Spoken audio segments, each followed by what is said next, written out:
Okay, our next speaker this evening is Adam Probolsky.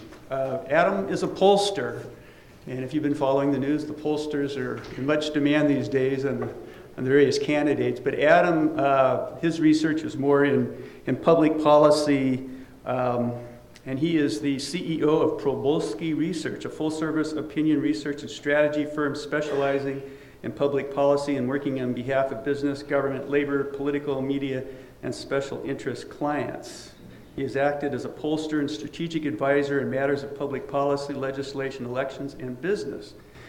And he's from Orange County, and he serves on a number of boards and commissions there. We brought him here tonight as living proof that you can drink recycled water and survive. So thank you, Adam, for coming here.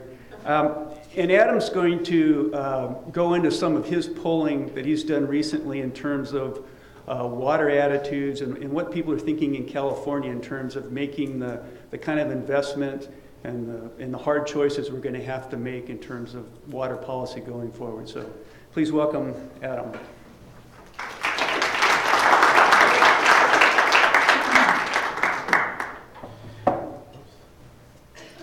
Perfect. Thank you very much.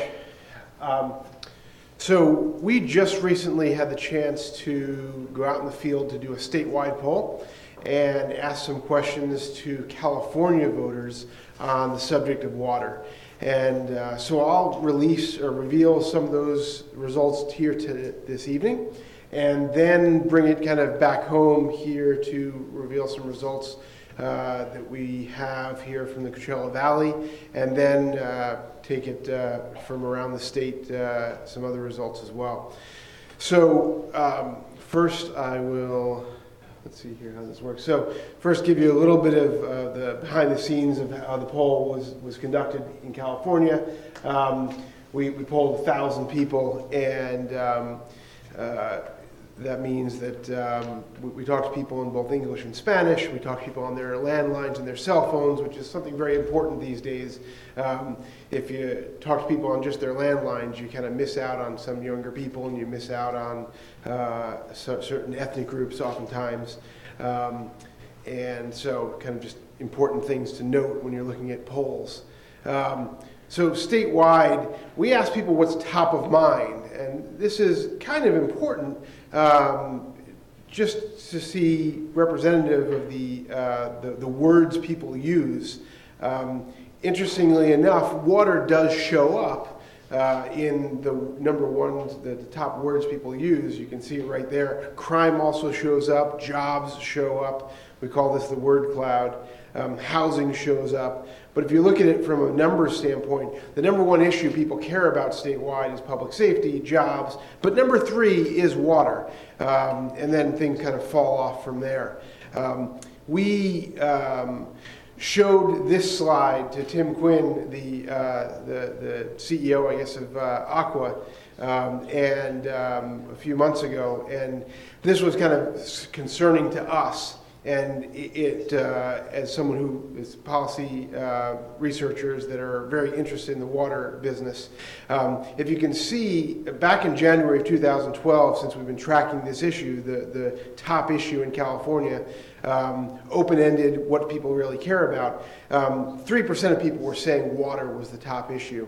And you can see as the drought kind of started to become a big factor, and as you saw news agencies and public agencies like water districts really push this issue of a drought, the top issue became water and crescendoed in April of 2015. And that was probably as every freeway sign and every news agency was talking drought.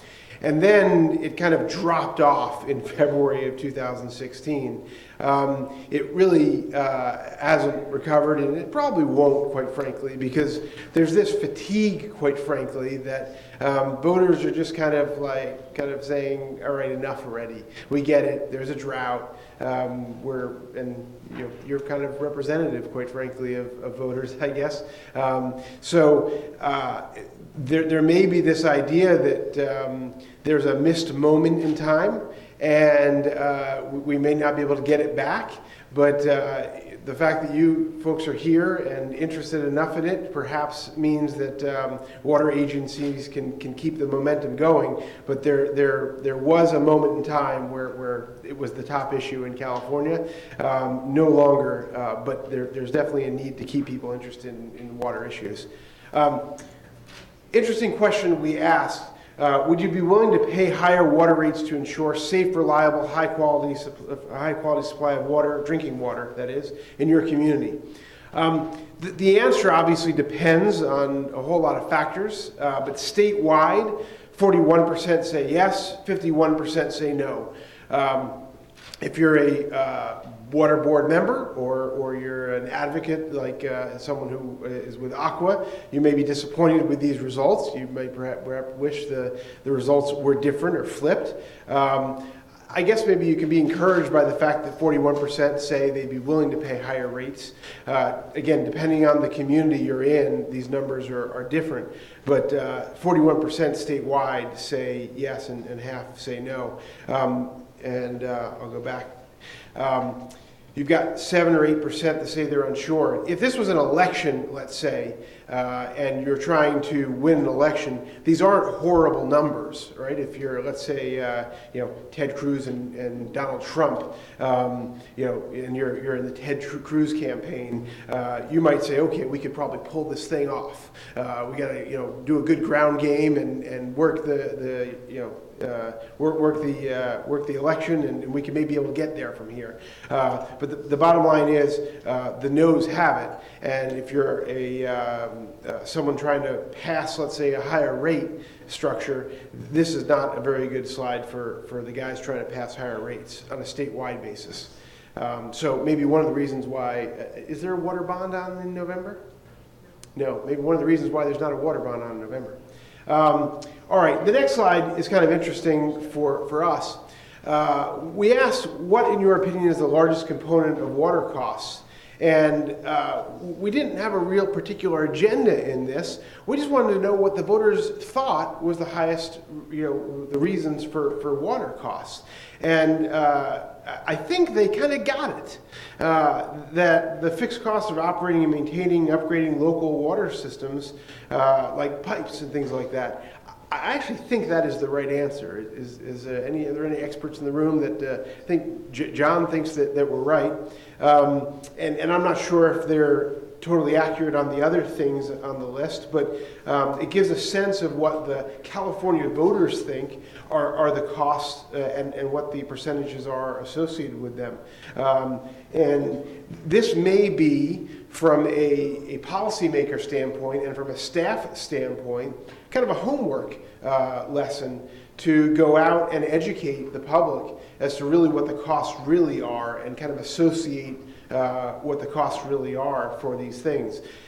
I have a sense that I bet you staff is probably lower on the list than it probably is from a voter perspective. And for instance, the price of imported water for Southern California is probably higher on the percentage list, depending on where you are in the state and things like that. So kind of interesting way of looking at it and gives you a perspective from what the voters think these things cost. So these next question, we pose a question and we have very different results depending on the place in the state. But we pose a statement and we ask people to agree or disagree. And I'll read it because it's really kind of an important one because it's very relevant to a lot of agencies. We say local water districts are acting responsibly when they maintain multi-million-dollar infrastructure replacement funds in order to maintain and operate and replace their infrastructure. These districts are planning for the future by setting aside money that they know they need for regular projects and in case of emergencies. It's okay with me that they maintain these funds even as they raise my rates to pay for the costs of water and regular operations. 41, we round up, 42% say they agree, 45% say they disagree. So we get, like I said, very different results depending on the community. And here's what this statement really is saying. You've got agencies, and essentially what they're doing is they put dollars away in the bank in case, let's say, an earthquake hits. And they've got multi-million, they've got perhaps tens or even hundreds of millions of dollars of infrastructure in the ground, pipes and plants and physical operations that, let's say an earthquake were to hit, they would have to replace. And theoretically, they ought to have millions of dollars in reserves in order to replace those things. We asked people, is it okay for them to have, let's say, 20 or 30 or 50 or more $1 million in the bank to be able to replace those infrastructure if something were to happen, or to have replacement funds? It's theoretically the responsible thing to do. But at the same time, over here we have these regular operations that we've got to keep funding. And in order to do that, we should be able to raise rates in order to kind of have those operations. In a lot of places, people agree. Statewide, we're seeing people saying, no, we don't agree. So we thought that was kind of interesting, and it's kind of useful, I think, for policymakers on a statewide basis to see these numbers. On a district per district basis, we see most people that we survey agreeing with the answer. The intensity here is kind of interesting. I think this will show up. 30, almost 26% say they strongly disagree. And again, these are statewide numbers. So let's look for some regional attitudes. This is some surveys we've done kind of recently here in the Coachella Valley. By the way, each of the Coachella Valley agencies are clients of ours through CV Water Counts. So this is kind of that word cloud. We asked the top issue of concern to you. And here in the Coachella Valley, water comes out in a big, big way. And then drought as well, you can see, stands out in a big way. People are concerned. And you can certainly see other issues that people care about, crime and education and other things that kind of show up on the list. If we go forward, I brought this one in from a survey that was a little bit older in the Coachella Valley from a couple of years ago, but I thought it was kind of interesting as a proxy.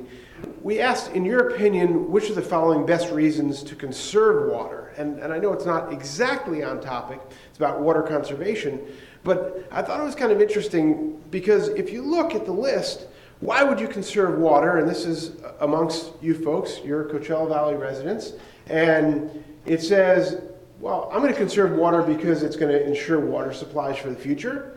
That's the top answer. Not being wasteful, I think that's a good answer. Protecting local water sources. And down pretty darn close to the bottom, right just above on shore, is saving money.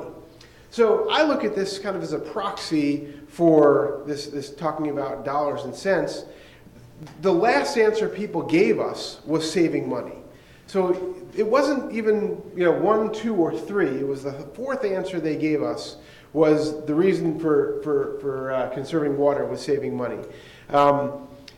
Obviously, there's better answers to give, but essentially the proxy answer is that you folks don't think that the dollars and cents is the reason for conserving water. I think it's very relevant to the rate conversation. So I'm going to take us outside of the Coachella Valley now. This slide takes us to East Valley Water District, which is just, I guess, north and east of here, or north and west of here a bit, to Highland. And we asked people if they agree or disagree with the statement. Water supply is always an issue in drought-prone California. And while water conservation is important, it's only part of the solution. We need to make major infrastructure investments in modernization and modernize and upgrade our water infrastructure to ensure local, safe, reliable, high-quality water now and in the future. 91% of East Valley Water District ratepayers agree with that statement.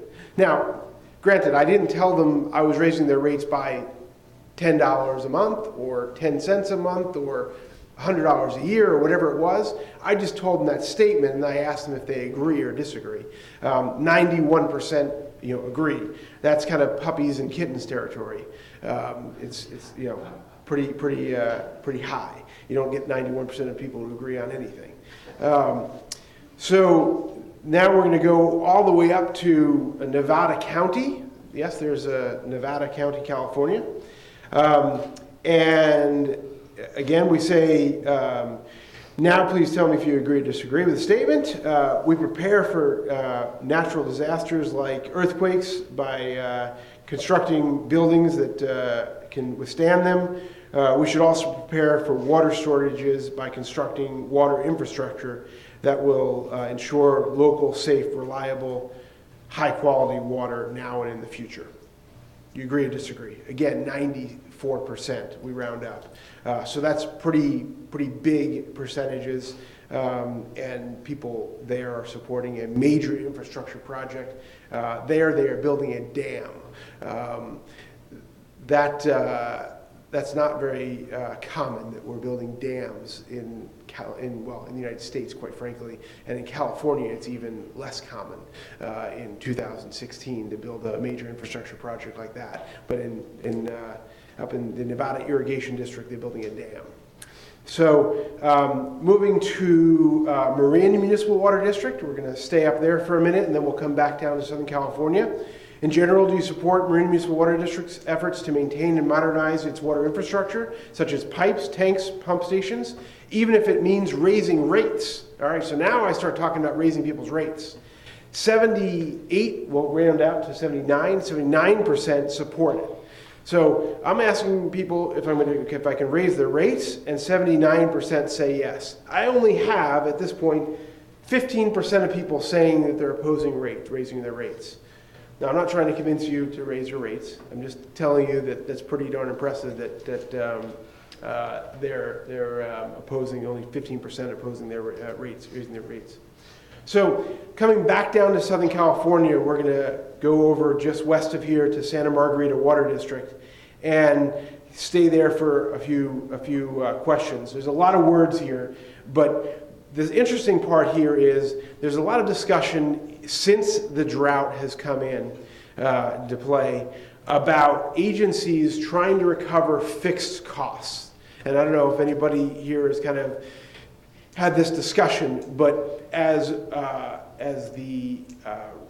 people are using less water, a lot of the bills have basically sort of come down essentially to some degree, but agencies have had to figure out a way where ratepayers are using less water, and they've been needing to figure out a way to recover the fixed costs of providing water. And before, they were kind of making it up in volume, and now these agencies have to figure out how to say, wait a second, the bills are coming down, but we're still having this cost of providing water. And they weren't really charging ratepayers the actual cost of delivering the water. It was just kind of made up in the volume of it. So they're saying, okay, we've got to actually start adding the actual cost of providing the water. And it may only be a few more dollars a month in some cases. In a lot of cases, it's maybe $3, $4, $5, or $6 more a month. But that could be 4 or 5 or 8, or that could be 10% more or 18% more on your bill, which sounds dramatic. But so what this question is basically saying, over the course of several questions, we're asking these ratepayers, is it okay? Do you support this new rate structure? And Santa Margarita Water District ratepayers, 62% of them are saying in this question, they're saying yes. Over the course of the poll, they were saying yes, they support it. The next set of questions were the sixth question we asked Santa Margarita Water District members. We posed it in another way. We posed it Parker versus Michaels. And in this way, we try to explain to them, Parker says, I support Santa Margarita Water District's new rate structure. Water conservation is critical to our community. New rate structure gives financial incentives to those who conserve water, and those who waste water have to pay more. It's only fair to treat everyone equally while planning for our future to protect our water supplies. And then Michaels, who takes a much more contrarian approach, says, I don't support the new rate structure. It's not fair that our water rates keep going up, and the less water we use, the more we pay. Here comes in this fixed rate structure, this fixed cost that basically I use less, but I'm paying more. And I'm being told to stay within a water budget. Again, they're telling me I've got to use if I use a certain amount, I'm going to pay more. Mandated by the district. or I'll be charged even more. Who do you support? And again, the ratepayers have kind of gotten this concept that I get it, I'm going to pay a fixed amount, and I've got to use a certain amount or I'm going to pay more, and they kind of have bought into this idea, and they agree with Parker. This agency has done a very good job at doing outreach and explaining their position, and they've agreed with the guy who says, I get it, I'm going to be paying a little bit more, but I understand why. And then I think we're pretty darn close here to the end. We've got another scenario under which they agree with Wilson, who says, I support the new rate structure. Everyone should pay equally. Infrastructure through the fixed rates. The water budgets are a good way for individual households and businesses to control their own water use and water costs. There's nothing complicated about the new rate structure. It's just more realistic, more fair for residents. Smith, on the other hand, was basically saying you need an advanced degree to understand the rate structure. There's nothing wrong with the old rate structure. Look, trying to understand these new bills sometimes can be complicated. It takes agencies doing very specific outreach. And there's, at times, I think, as you'll hear other speakers or you've heard, agencies use consultants. And I think you're going to hear it from a consultant today. I'm a consultant myself. And so there's sometimes this idea that agencies paying for consultants is the easiest way for them to save money. And they should cut consultants. Well, unfortunately, in order to explain some of these complicated structures, they sometimes need to hire evil consultants like me to do some outreach or to explain what they're doing, and maybe even evil lawyers also to explain what they're trying to make sure that they stay on course. So this slide kind of explains that perhaps that's necessary. So with that, I think I'll pass the little clicker off, and hopefully there'll be some time for Q&A later.